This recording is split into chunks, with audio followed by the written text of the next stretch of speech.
Hello and welcome to the Gooner Talk, back again with you guys for another episode of what is the Arsenal Raw Reaction Show. Joining you at 8:20 this morning, not 8 a.m. today. Reasons being is I was watching the F1, and if anyone's got a problem with that, I don't care. I don't care.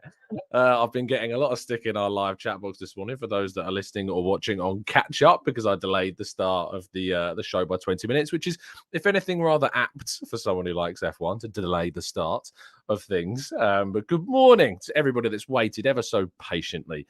If you ever need to understand why I like F1, I recommend you go and watch Drive to Survive on Netflix. It will give you all of the reasoning, drama, packaged up into a nice 8-episode series across a fair few years now. But I recommend you go and watch that.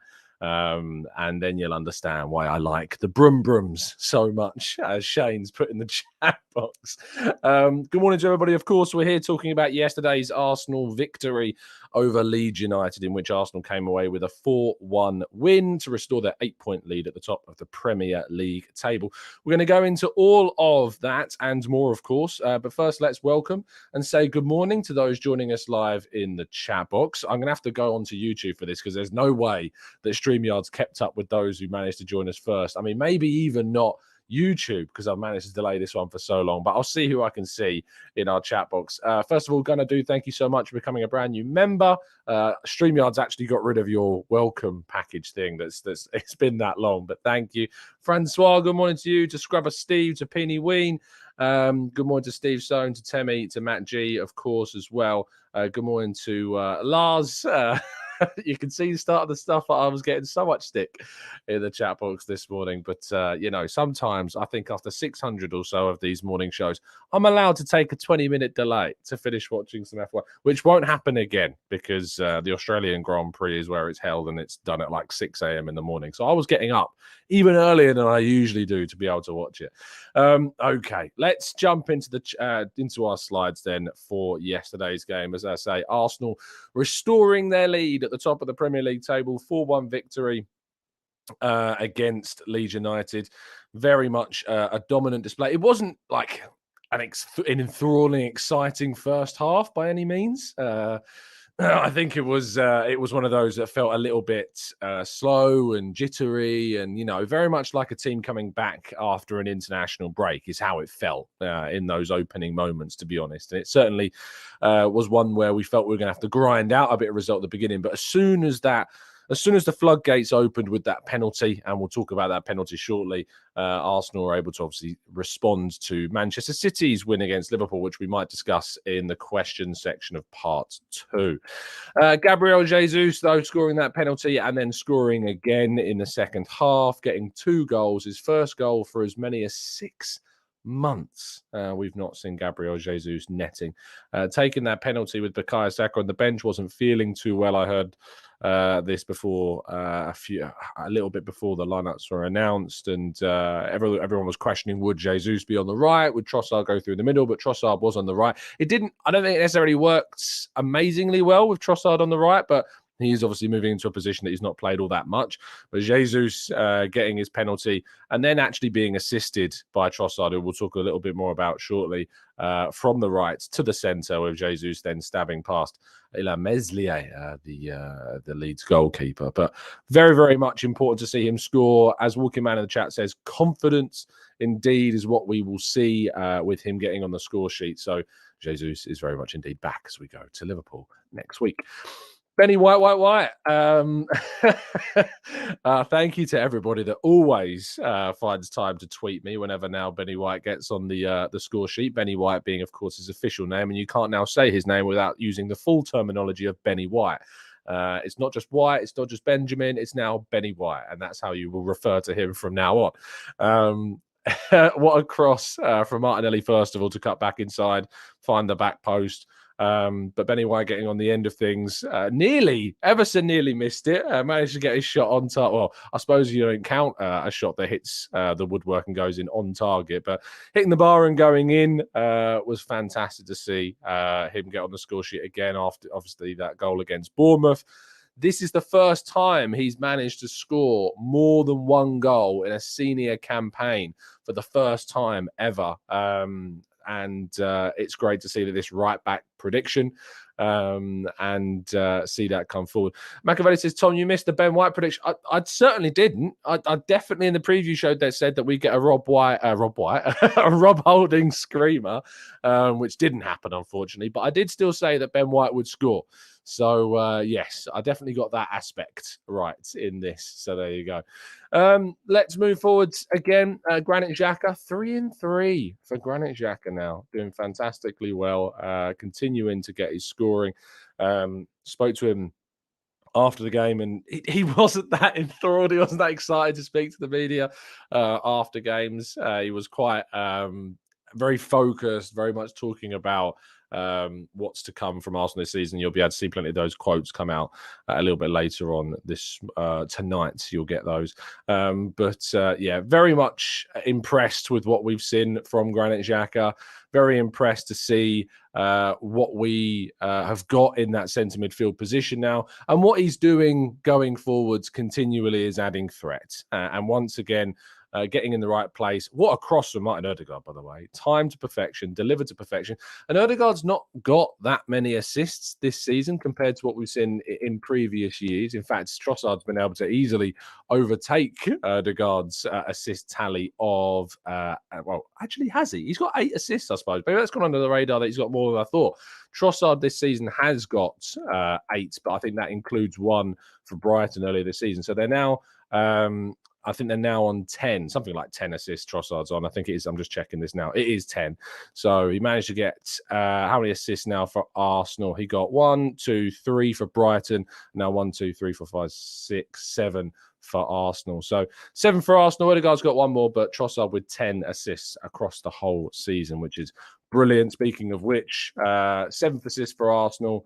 If you haven't seen James Benge asking Arteta the question about if in his wildest dreams could Leandro Trossard be as good as what we've seen. If you've not gone and watched that, I told you I walked back into the press lounge after being around the mix zone, and I walked into a press lounge that included a very, very smiley James Benge, who I spoke to afterwards to find out what was making him so happy.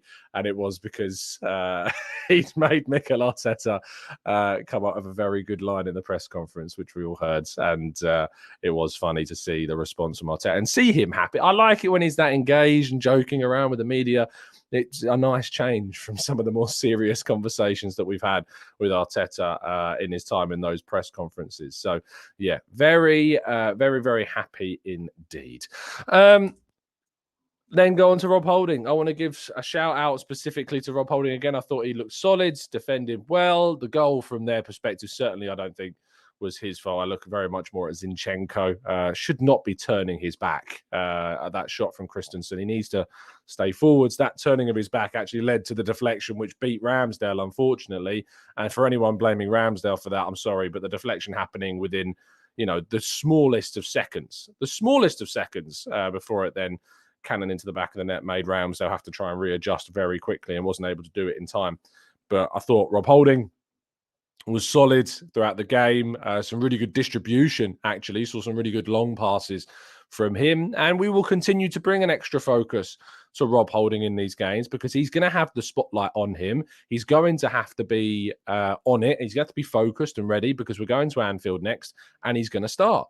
Because Saliba, I don't think, is going to be fit for that game. I'd be very surprised if indeed he was. I did see Saliba after the game walking through the mix zone, just like he'd walked through the mix zone 2 weeks ago, which told us very little as to regard to a back injury. So it's very difficult to kind of gauge how injured Saliba is or when we might see him back. But he walked comfortably.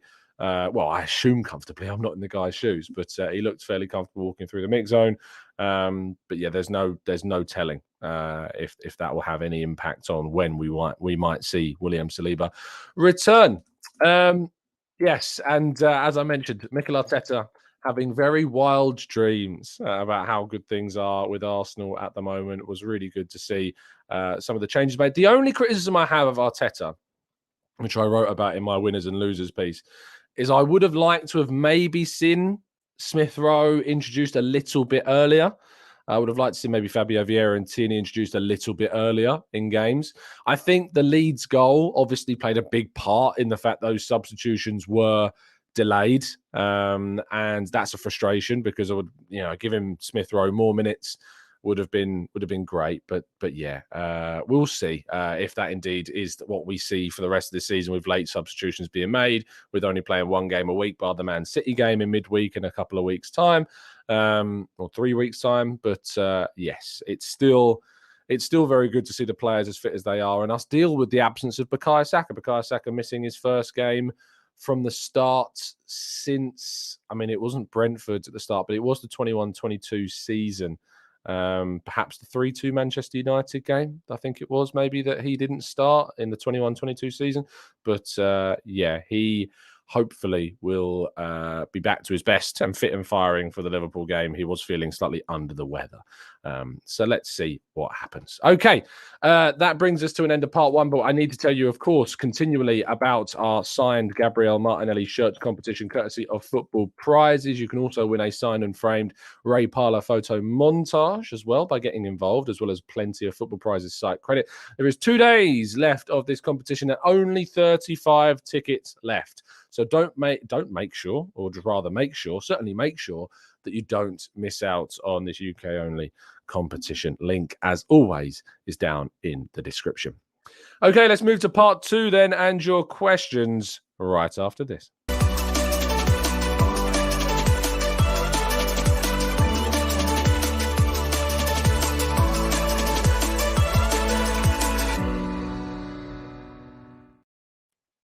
Of course, you can still get hold of our TGT non-profit merch, which is going to help Cancer Macmillan Support and the Arsenal Foundation and the local company that helps to embroider our merchandise as well. The gold cap available. So good to see so many of you getting hold of them. I received a message from one of our loyal listeners, Craig, yesterday to tell me that he'd bought all 3 at once, and he plans on bringing all 3 to Chicago when we travel out there in about 2 weeks' time or so. It is 2 weeks. Wow, 2 weeks and 1 day until I travel out to Chicago and for our live podcast. Very much looking forward to that. I also want to give a massive shout out, considering talking about the Arsenal Foundation, to Elliot and the guys at the Arsenal Vision podcast. Elliot, as he has revealed, travelled out to Jordan to have a look at the amazing work that goes on by the Arsenal Foundation and Save the Children to help families out in Jordan. If you can, go and help support the Arsenal Foundation fundraiser that is being spearheaded, of course, by the Arsenal Vision podcast. All of our proceeds from our merchandise will, of course, be going, 50% of those proceeds will be going at the profit to the Arsenal Foundation as well. So if you've got the hats and you want to still donate and help out more, go to the Arsenal Visions Foundation. I'll make sure to retweet the link onto our Twitter feed over at the Gooner Talk TV. So make sure you go and watch the video that Elliot's put up, and you continue to listen to their podcast and find out more information about how you can get involved with the fundraiser. Hopefully, a good friend of the show and Arsenal Vision rep will be joining me in midweek for a good chat about the Arsenal as well, and we'll mention the fundraiser then too. Okay, let's go to the chat box and tackle some of your questions. Machiavelli says, what would your front 3 be against Liverpool? It's a really tough question, isn't it? Because Trossard's assisting is on an absolute mad run. Gabriel Jesus scoring 2 goals, back to his best, it seems, and Martinelli looked a threat on that left-hand side. I think you probably take out Trossard for Saka. I think Saka probably comes in, but it's great to be able to have Trossard coming off the bench and having him as an option in the second half. That's going to be really important. But yeah, I think that Saka would come back in, and it would be Jesus and Martinelli as the front 3. Matt G says, outside of the top 6, what do you think would be the worst ground to go to for an 8 p.m. Monday night game? Outside the top 6, that means I can't talk about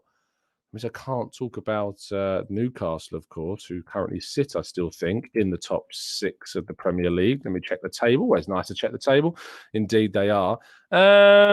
Liverpool are 8th. That's quite far north. I'm going to be going to Liverpool next Sunday, hopefully, fingers crossed, and that's going to be all right. That's going to be a long day, and be back very, very late in the evening after that one, and then working the next day as well. But I'm trying to look anywhere else as a worse. Everton as well. Everton, I actually think it is Everton.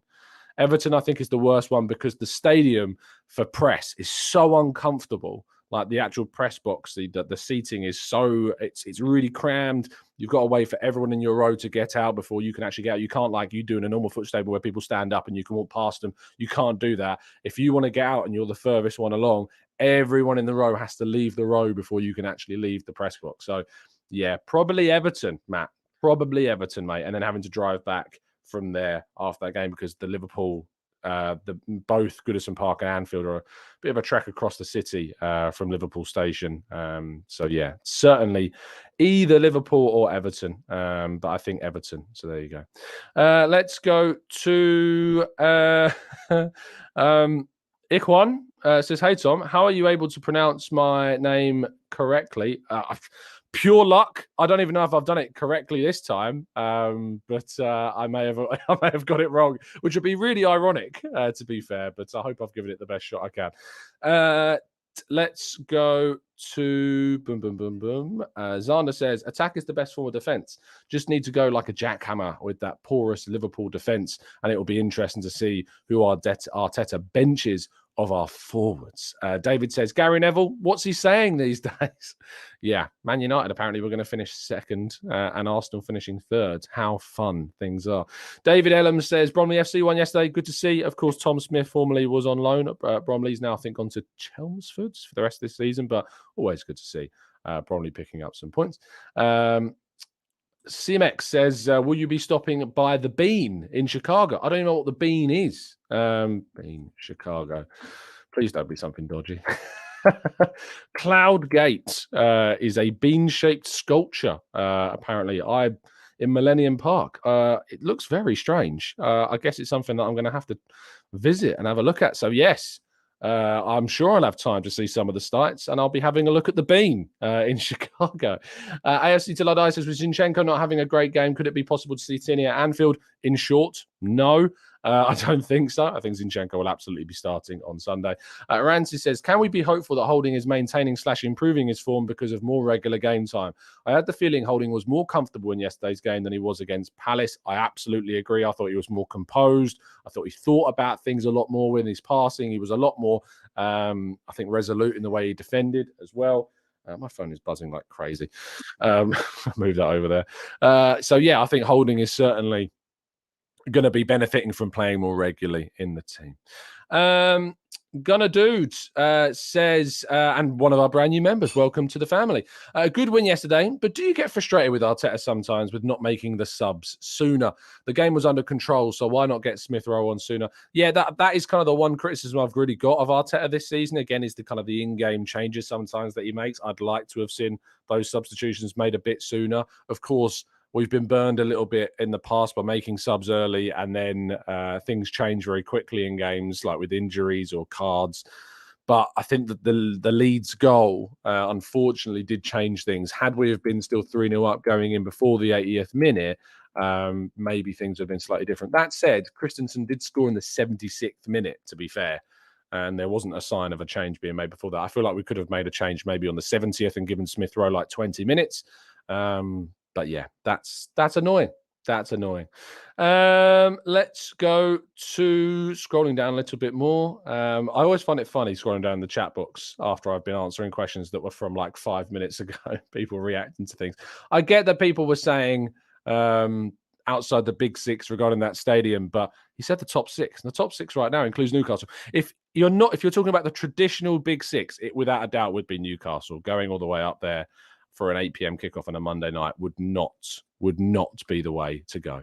David says, Liverpool were terrible. Okay, let's talk about that game yesterday, because I was in the press lounge to watch the entire fixture. Of course, we got some false hope with Mohamed Salah getting that goal to give them a 1-0 lead, but they look so vulnerable in defence. They're playing Chelsea in midweek next. That's a really interesting game because it's a battle of the underperforming teams of the season.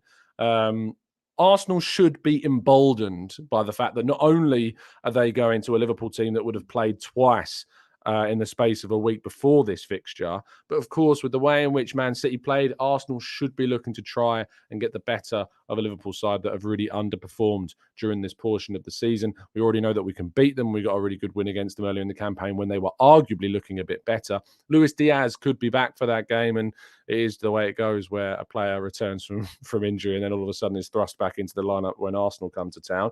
But I think that Arsenal should be encouraged by that game. And yeah, there's an argument as well, as Damien says, that Liverpool were a bit unlucky because Rodri should have got a second yellow card. He did seem to stop. I can't remember who it was. It might have been Cody Gakpo from running away when he was already on a yellow card. Arguably could have been given another yellow, but wasn't. So maybe that's one that will be looked into on Ref Watch and then said that the referee's done nothing wrong, because they never do. Running Commando Man says, do you think that if we beat Liverpool that we can then beat Manchester City? Of course. I think for me, if we win at Anfield, it's a huge, huge step towards a Premier League title. It would give us great encouragement, great momentum, because, of course, after we play Liverpool, we've then got West Ham and then Southampton. And if you can string together 3 wins on the back of already winning, I think, what our last 1, 2, 3, 4, 5, 6, 7 games, we can get on a 10-game winning streak going into Man City. Fingers crossed, touch wood. If you can do that, you're in a great place to go to the Etihad. So let's see indeed what we can do. Of course, Man City have still got a run of fixtures. We looked at that Liverpool game as maybe where they would drop points. They now go to Southampton, which is a place they've already actually lost at this season. They lost in the League Cup to Southampton, and their away record's not the best before they then host Leicester in between 2 games against Bayern Munich in the Champions League. They then have another game in the FA Cup, which has caused another fixture, I believe, Brighton, to be postponed. So Arsenal could get 2 games ahead of them with 2 more games still to be rescheduled for Man City. It looks very, very difficult regarding their schedule. Ronald says, would Declan Rice cost less than the reported 75 to 80 million if they were to go down? Potentially. Depends on clauses in contracts and, of course, the openness to sell from West Ham side. But there's part of me that hopes that he goes down. But that said, my mother-in-law is a West Ham fan. So, there's some loyalties there, I guess. Ashley says, do you think Arteta will give Saliba the Rashford postponed surgery till the summer and the give injections type of thing? I remember under Oli and Jose, he needed shoulder surgery, but gave the magical potion option. I don't know what will happen with Saliba. We have obviously heard from Mikel Arteta that they're going to try and push him, and they are going to try and push it every single session, every single day, and see when he's going to be able to come back. So let's wait and see. William says, Tom, did you predict a Benny Blanco screamer? And does he deliver only when you don't predict it? I did say he would score. If you go back and watch the preview show, I said Rob Holding would score a screamer, but I did say that Benny White would still manage to get on the score sheet. So yes, I did indeed predict Ben White to score. Always make sure to flood my Twitter feed with tweets whenever Ben White does get on the score sheet. Absolutely. Let's go to Zana says, just checked, Liverpool have only conceded 9 goals at home and we have only conceded 9 goals away. So it's therefore going to be a draw. If you were offered a draw at Anfield right now, would you take it? Let me know in the chat box. Would you take a draw at Anfield if I offered it to you now? Me? No. I think we can beat them. I think we can beat Liverpool. I think we can get a really good result there.